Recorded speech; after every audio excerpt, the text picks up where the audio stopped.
Piracy sites became the internet's permanent library, while legal services turned into revolving doors. Here's what's even more amazing. Illegal sites offer better customer service than legal ones.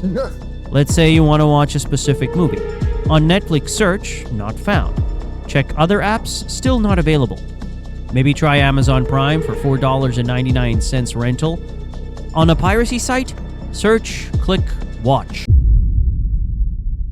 Alright man, welcome back to another video. Hope your day is going good. In today's video, the streaming war is over. Piracy won. Not gonna lie, you was BearShare, uTorrent, LimeWire back in the day. You OG, you one of us. Take my hand. Join us. Let's see.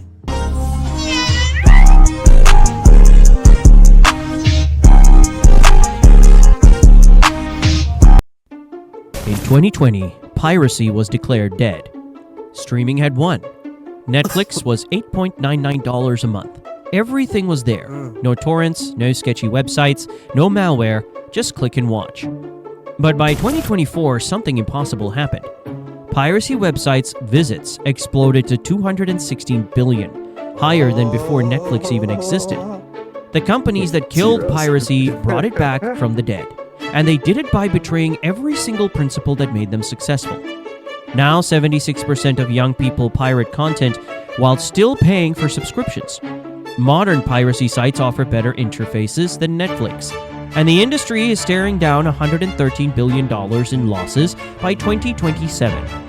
How did billion-dollar companies commit financial suicide this spectacularly? The story begins with a simple tweet. A Netflix subscription that cost $8.99 in 2019 now costs $15.49, but that's just the beginning. Disney Plus launched at $6.99, promising affordable family entertainment. Today, it's $15.99. That's a 129% increase in 5 years. HBO Max started as a premium option at $14.99. Their new Ultimate plan costs $20.99, nearly $21 a month for a streaming service. The average American now spends $508 per year on streaming. That's more than most people's car insurance. But the problem is, you can't just pick one service anymore. Want to watch The Office? That's Peacock. Game of Thrones? HBO Max. The Marvel shows? Disney Plus. Stranger Things? Netflix. To get everything your family wants, you need 6 different subscriptions. The monthly bill hits $100 before you've watched a single episode. Imagine a family at their kitchen table. I would tell you about an alternate avenue, but I can't afford for it to get closed down. Calculator out, trying to figure out how to afford entertainment for their kids. Dad scrolling. The thing is about all of this, bro, is these companies just want the money. They just trying to make you get your foot in the door so they can eventually raise the price. Think about Wendy's, bro.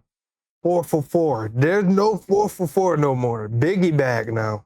They charge an extra $1 to $2 for it. I stopped going as soon as they introduced the biggie bag. Yeah. And I bet you in another couple of years, there's not going to be a biggie bag. It's going to be something else. 6 for $6, 7 for $7, something like that. Through subscription prices, mom's adding up the monthly costs. The kids are asking why they can't watch the shows their friends are talking about. This is the moment streaming died. We would love to have the margins that Netflix has, Disney CEO Bob Iger told investors. Translation: he wants to squeeze every dollar out of customers, just like Netflix does. The companies that promised to replace expensive cable TV became more expensive than cable TV. But raising prices was just the beginning. What Netflix did next crossed a line no company had ever crossed before. In 2017, Netflix proudly tweeted, "Love is sharing a password." By 2023, they were charging $6.99 extra for the same thing. The tweet went viral. Netflix looked cool, understanding, human. They got it. Families share accounts. College kids use their... This was the beginning of the first trap. He said, yeah, man. It's okay to share your password. Share all your accounts. Everybody. Yeah, y'all can have 10 motherfuckers on there. And then guess what? Once they get everybody introduced and you're hooked on the shows, then they'll snap. You can only have 2 people on your account. For sure. There was parents all a log in. trap. That's not stealing, that's love. Y'all just couldn't But see internal it. documents reveal Netflix executives were already never discussing signed up for password this sharing trap. I as a seen it a revenue mile problem away. back in 2019. While publicly Only celebrating thing that got sharing, me they with were the trap privately was music, bro. Music got me. Fucking Apple Music, bro. Oh my God. Just know y'all services will plotting never to get destroy me. it. Then in 2022, Netflix lost 1 million And then they subscribers said the in a price went up single quarter. $1 this year. The first subscriber loss in the company's history. Panic set in. Stock prices collapsed. Investors demanded I'm black. blood. I know how to improvise. What was Netflix's solution, you ask? The answer is they betrayed their own customers. They claimed 100 million households were stealing through password sharing. The same behavior they'd celebrated with heart emojis and retweets was suddenly theft. The crackdown launched in 2023. If you tried to log in from a different location, Netflix demanded proof you lived there. College students got locked out of their family accounts. Yeah, my sisters were telling me about this. This is crazy, bro. Like back home in Jamaica, Yeah. they all had Netflix. So when they went to college, trying to use Netflix, that bitch said, verify you're back in Jamaica. That's crazy, bro. We actually pay for it. And it's the real people who's supposed to be using the account. But that was a dumb way. Like, that was so dumb, bro. You're saying people can't travel Yeah. and use your services? Parents traveling for work couldn't access their own subscriptions. As they say. Want to share with your college-age kid? See you when That'll you be get back home. $6.99 extra per month. The grandmother watching Netflix at her daughter's house during chemo treatments? Another $6.99. Damn. Wow. Disney No saw mercy. Netflix's success and copied the playbook. Hulu followed. HBO Max joined in. The entire industry turned against password sharing overnight. A college student goes home That for is winter crazy, break, bro. settling in to watch a show with her mom. The screen flashes an error. Bro, because there's no money to be made in this. Now, early days, PS3 came out, it had 5. You could have 5 PlayStation owners on one account. I was like, ooh wee. Me and my boys, nigga, only one person bought a game. Yeah. You buy one game, this nigga buy God of War. Hey. Yeah. Everybody just rotating 5 games. Yeah. You know what I'm saying? And it kept like that up until they finally updated the PS5. I think when they put out the newest model, Mm-hmm. I think it was the you know how they always do the pro models and whatever. Yeah. They did their pro model and it was like, oh, did an update, only 2 users. Yeah. And I think they kept that model for the rest of PlayStation. Yeah. Yeah, like even with the PS4. No, they switched it up. They switched You it can again for have PS5. multiple again. users on the same account. It's just 2 people can only game share that game. Yeah, so it's 2. It's still 2. Nah, It went from 5 to 2. yeah, but still multiple users can log into the account, but only 2 can get whatever game that on the account. Exactly. And here's the other stipulation. One has to be the primary, Yeah. and the other one always has to be signed in or he gets locked out. Yeah. And I know this because I still do it with my dog. Ain't gonna lie, y'all boys, real talk. This TV doesn't seem to be part of the household for this account. You can Her take own the scam family out account, the man, but treating you her like a can't take criminal. I The said that wrong. companies that built empires on convenience and connection were now policing families like suspicious bank transactions. This betrayal broke something fundamental between streaming services and their customers. Trust, once shattered, doesn't easily repair. But destroying customer relationships was just the warm-up act. What HBO did next shocked even industry leaders. The company spent millions creating Westworld, won Emmy nominations for it, Oh, I like then the first deleted season. it from their own platform to avoid paying royalties. And I never watched it Westworld after cost the first HBO season. $10 million per episode. 4 seasons, critical I'll tell you why. Shows like this are so good because they're such a great concept, but then you're so bored because it's like, okay, why should I care about this for? I just never get shows like this. You put out such a great concept, but it should have just been a movie. Yeah. And they will come back again for a second season of robots in a made-up land. acclaim, awards buzz, a flagship series that defined the Perfect network's example of prestige why I brand. like movies. Then instead of Warner Bros. shows. Discovery deleted it. Gone. vanished Nah, like it it was never a good existed. first season. I ain't The gonna reason? lie. And they said a Avoiding lot of residual story payments to the elements. cast and crew. But you know when you're kind of like worn down about this whole AI robot thing. AI robots are just not a thing, at least not for me, to watch for multiple. Yeah. Because it's predictable. It's a robot. It's malfunctioning. Niggas getting to find out how to kill.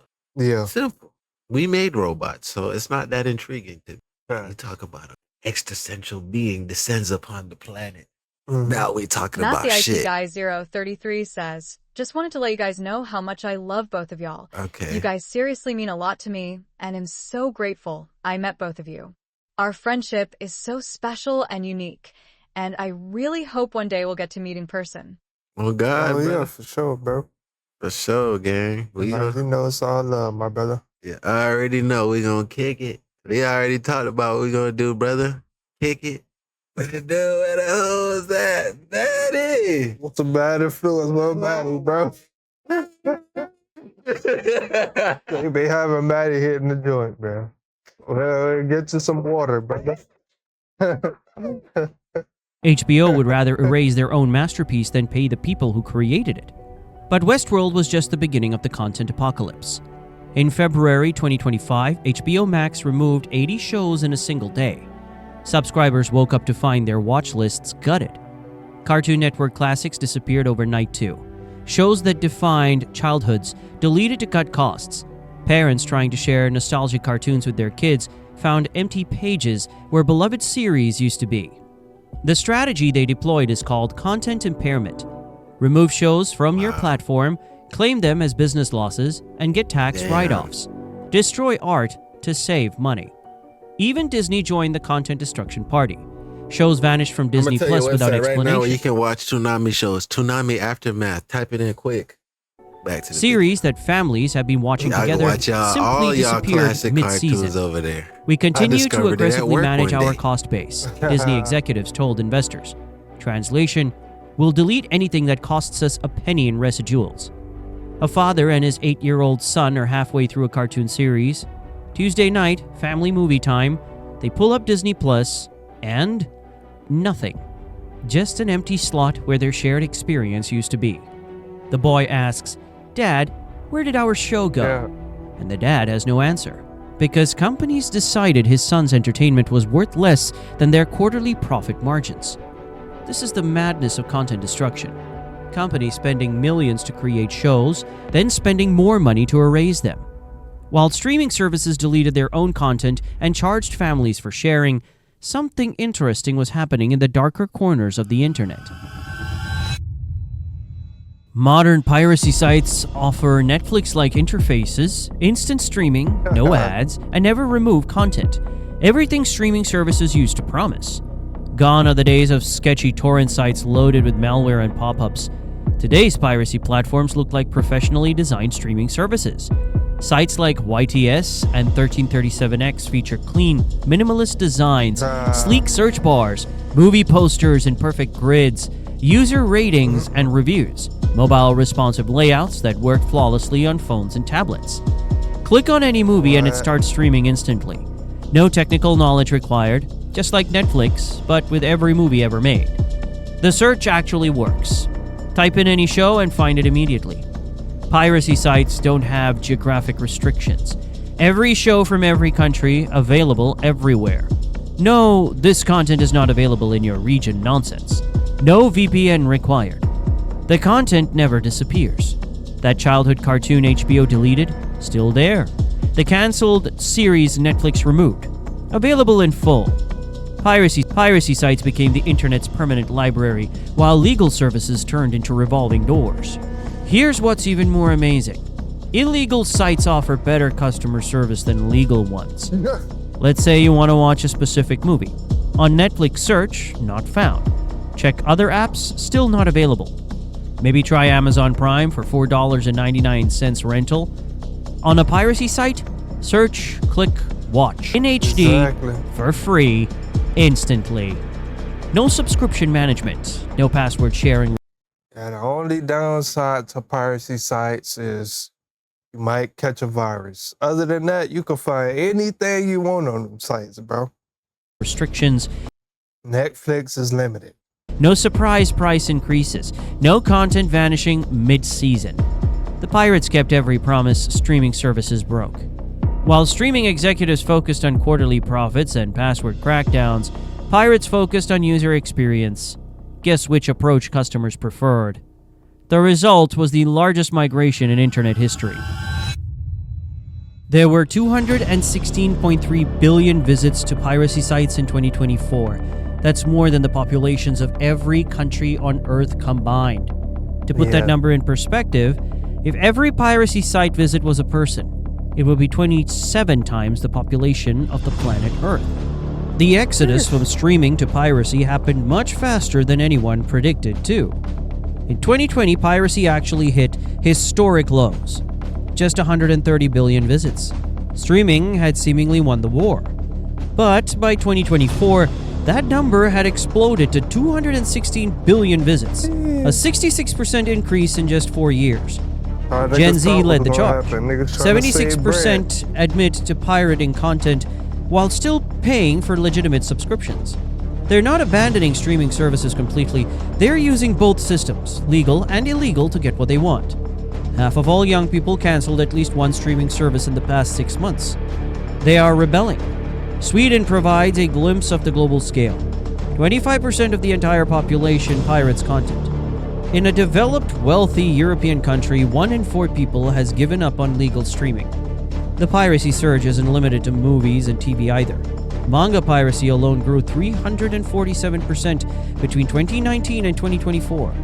Every type of content, every demographic, every country, a whopping 24% of all internet traffic in North America, Europe, and Asia Pacific goes to piracy.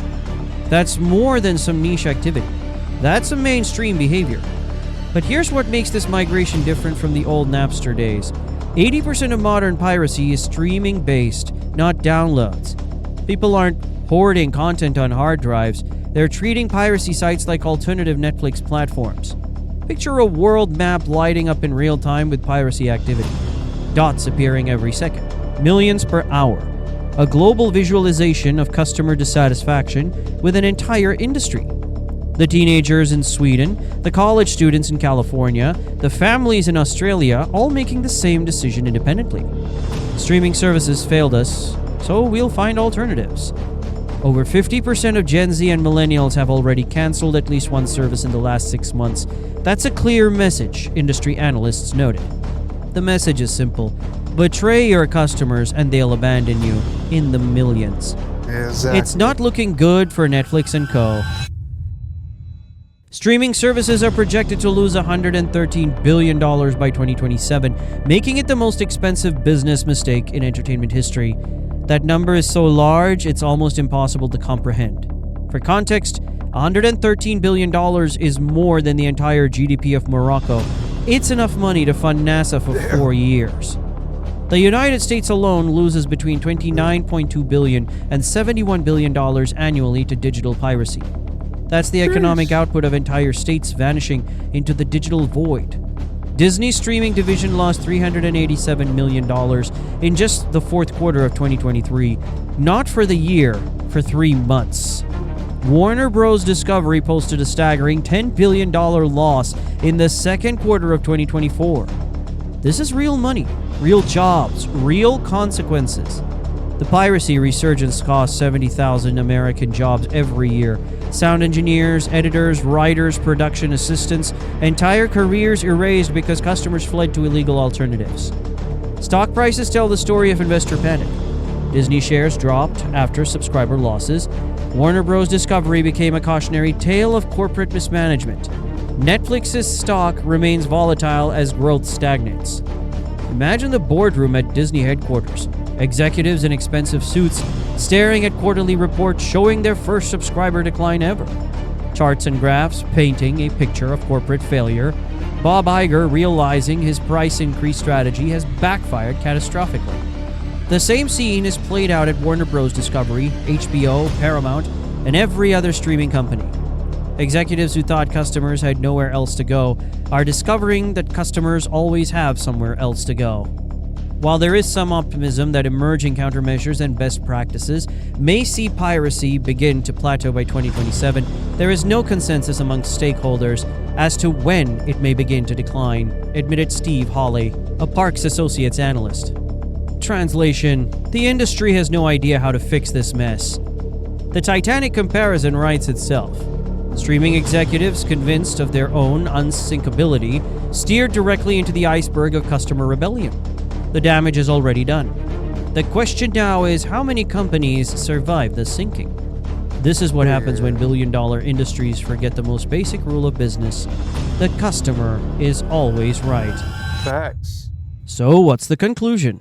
Is streaming dead? Today the industry scrambles with desperate damage control. Bundle deals that try to recreate cable packages. Price cuts that feel like too little too late. The fundamental lesson is simple. Convenience and value always win.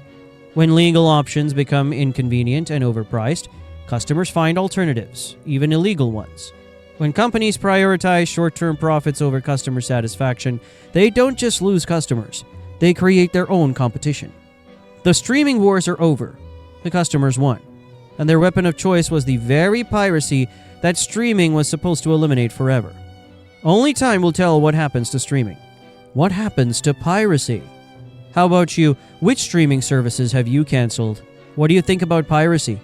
Yeah, man. Y'all let us know the answers to those questions down below, man. As for Big JStew, you know what I can say, man? I can say it looks like streaming is over on all fronts. Over in terms of, these big companies that are streaming these movies and TV shows, inflating the price, not thinking about the customers, down to the streamers who are on Twitch and Kick, streaming 24 hours, thinking that viewers got nothing better to do. Mm-hmm. It's all about listening to your viewers. See, both can connect the same way. Listen to your viewers. They know what they want to see, and that's what will ultimately grow your fan base. I mean, on both regards, even the companies. Oh, I'm spitting. Yeah. Yeah, bro. I mean, what do these companies think people are going to do? And they aren't adding anything new consistently, and you can't find anything that you want at any time. I can go to a piracy site and find anything I'm looking for free. So, hey, why would y'all think people are going to stay subscribed? All right, man. Y'all made it to the end of another video, man. Love y'all. Great for y'all, man. Been the rest of the videos on the channel. I already know. We're going to catch y'all in the next one. We out.